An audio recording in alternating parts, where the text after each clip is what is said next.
So members of the 7th Administration Cabinet, including a Deputy President and ministers and Deputy Ministers, will be sworn in at the Cape Town International Convention Centre this morning.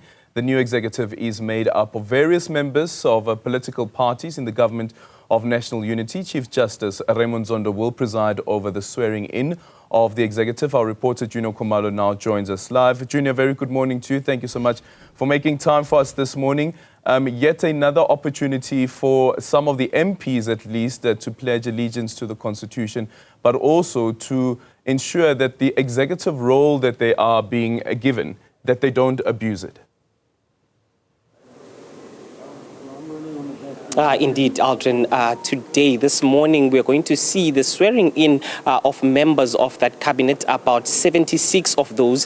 The first is going to be the Deputy President, Paul Mashatile, who retains his position despite some allegations circulating around him being reported on in various media platforms. But also about 32 ministers are going to be sworn in today, as well as 43 deputy ministers who are also going to be sworn in.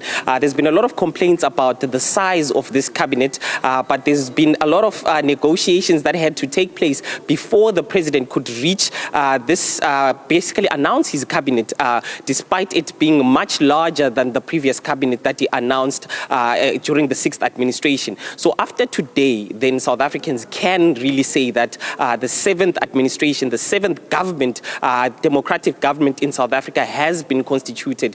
You know that according to our constitution, for a government to be constituted, all three arms of the state need to be in place. That is the judiciary, which was not affected by the elections. Then it's the legislative, which we saw when the 400 members were sworn in about a few weeks ago.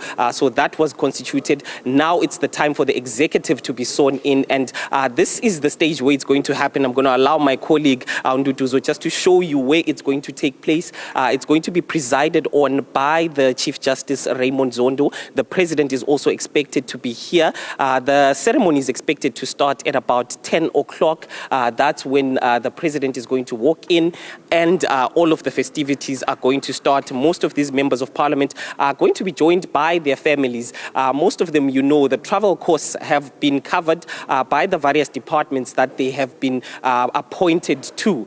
So it's going to be a very different cabinet this time around. We know that in previous years, the ANC has had the majority, but this time around, it has to share that power with about 5 other parties that have also been named into the various cabinet positions. We've seen the DA leader, John Steenhuisen, being announced as the new Minister of Agriculture, and other various leaders from the Patriotic Alliance, as well as the PAC, have also landed cabinet positions.